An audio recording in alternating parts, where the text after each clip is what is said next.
হরে কৃষ্ণ কৃষ্ণ কৃষ্ণ হরে হরে, হরে রাম রাম রাম হরে হরে। জয় জগৎগুরু শ্রীল প্রপাত কি জয়। তো হরে কৃষ্ণ। আজকে যেটা বাস্তব, যেটা সত্য, যেটা নিত্য, সেই বিষয়ে কথা বলবো। আত্মা, এই আত্মা হচ্ছে নিত্য, এই আত্মা আছে, এটা সত্য। যেগুলো অনিত্য সেই সব বিষয়ে আমাদের মাথা ঘামিয়ে এত লাভ নেই। কিন্তু এখনকার বর্তমান সমাজে মানুষ অনিত্যর পেছনে বেশি ধরে বেড়ায়। দেখা যায় জনসাধারণ বাবারে কি বলবো। আমি একদিন আমাদের বিষ্ণুপুর নামক একটা রাস্তার মোড় আছে, যেখানে বাস স্টেশন, সমস্ত ব্যক্তিরা ওখানে বাস ধরে, তারপর নানা রকম জায়গায় যায়। তো আমি একদিন আমার একটা আত্মীয়কে ভোরের বেলায়, মানে কটা বাজবে,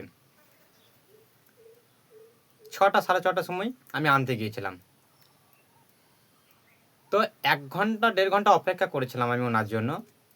তো সকাল থেকে যে কত ব্যক্তি বিভিন্ন প্রকার ড্রেস পরে কাজের, সব রওনা হচ্ছে বাইকে।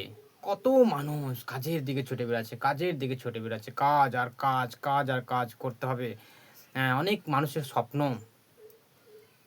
কেউ কেউ কেউ স্বপ্ন আছে, কারো কারো স্বপ্ন আছে যে আমি অনেক বড় হতে চাই, বড় একটা বিল্ডিং করতে চাই।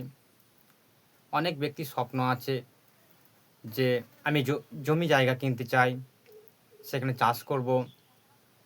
এরকম আমি ম্যাক্সিমাম কিছু না হলেও 80 থেকে 100 জনকে ওই 1 ঘন্টার মধ্যে যাতায়াত করতে দেখলাম, শুধু কাজের লাইনে। কেউ অফিসার, কেউ প্রফেসর, এরকম অনেক ব্যক্তি। সব নিজের গতিবেগের লক্ষ্য ভেদ করে চলে যাচ্ছে তারা। কিন্তু তারা একবারও ভেবে দেখছে না যে আমরা এত এরকমভাবে পরিশ্রম করছি, কিন্তু দুঃখ যাচ্ছে না কেন, তাই না? তারা একবারও বাস্তবটা চিন্তিত করছে না, বাস্তবটা নিয়ে ভাবছে না, একবারও ভাবছে না তারা। শুধু নিজের একটাই লক্ষ্য ভেদ, কি করব কি করব, কি করলে বড় হওয়া যায়, কি করলে খেতে যায়, অনিত্যর পিছনে দৌড়ে বেড়াচ্ছে মানুষ। কিন্তু কেউ যখন রাত্রে ঘুমায়, তখন কোনো ব্যক্তি ভাবে না যে আজকে রাতটাই আমার শেষ রাত হতে পারে। এরকম কেউ ভাবেন নাকি আপনারা যে আজকে রাতটাই আমার শেষ রাত? কালকে সূর্যটা নাও দেখতে পারি। কিন্তু সাধারণ মানুষরা ভাবে না। সাধারণ মানুষরা ঘুমাতে ঘুমাতে রাত্রে ভাবে কালকে ওনাকে ফোন করতে হবে, ওনাকে ওখানে অপেক্ষা করতে বলবো, আমাকে যেন ডিউটি নিয়ে যায়, আমার কালকে ডিউটিটা জয়েন হলে এই মাসটা ভালো পূরণ হবে, বেশি টাকা পাওয়া যাবে, নানা রকম চিন্তা ভাবনা করে তারা রাত পার করে। কিন্তু সত্যটাকে সত্য হলো মৃত্যু, আত্মা এই দেহত্যাগ। তা সেই মৃত্যু কিভাবে উৎপত্তি হলো, আজকে এই ক্লাসে বিস্তারিত আলোচনা করব। যখন জড়জগৎ সৃষ্টি হয়, তার পেছনে, তার ঊর্ধ্বমাপের, তার ঊর্ধ্বের পেছনে রয়েছে অন্তহীন চিদ আকাশ। সেই চিদ আকাশে কিন্তু কোনো মৃত্যু নেই, কোনো কাল নেই। যখন কৃষ্ণ পরমেশ্বর ভগবান এই জড়জগৎ সৃষ্টি করে, অনন্ত কোটি ব্রহ্মাণ্ড সৃষ্টি করলেন। আর অনন্ত কোটি ব্রহ্মাণ্ড এই কারণ সমুদ্রতে বুদবুদ আকারে ভাসছে।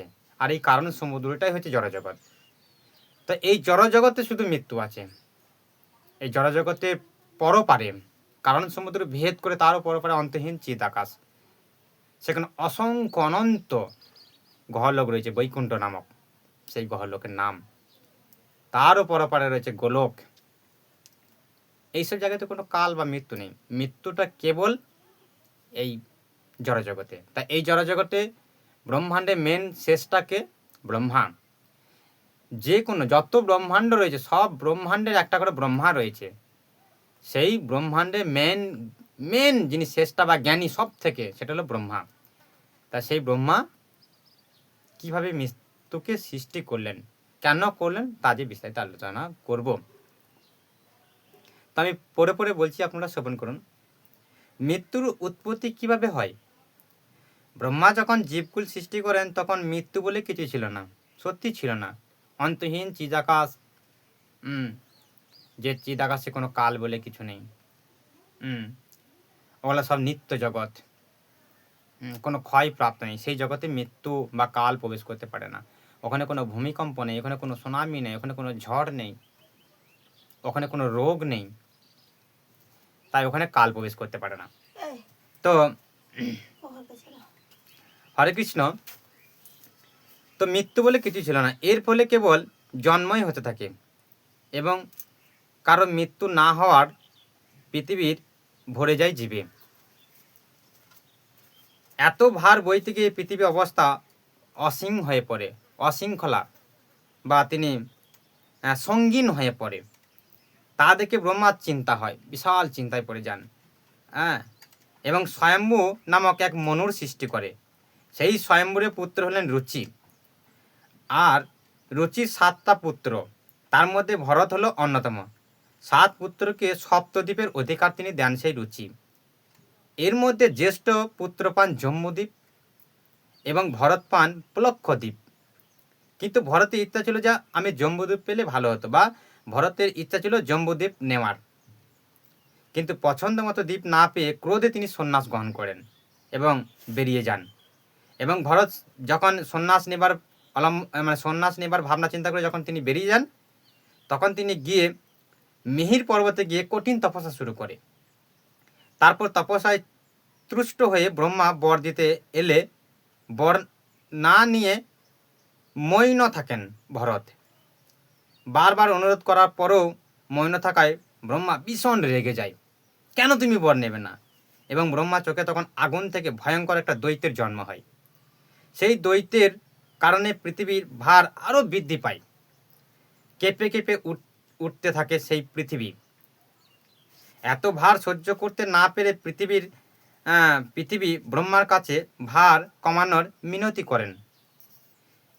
এতে ব্রহ্মা আরও চিন্তাগ্রস্ত হয়ে পড়ে যান এবং ভগবতী দেবীর কাছে তিনি যান। চিন্তার তার কপাল থেকে ঘাম দেখা দেয়। সেই ঘাম থেকে জন্ম হয় ভয়ঙ্কর মৃত্যু। সেই জন্ম হওয়ার মাত্রই ব্রহ্মার দিকে তাকিয়ে ভীষণ দর্শন করে তিনি বললেন, মৃত্যু বললে, আজকে আমি সমস্ত জীবকুল নিধন করব।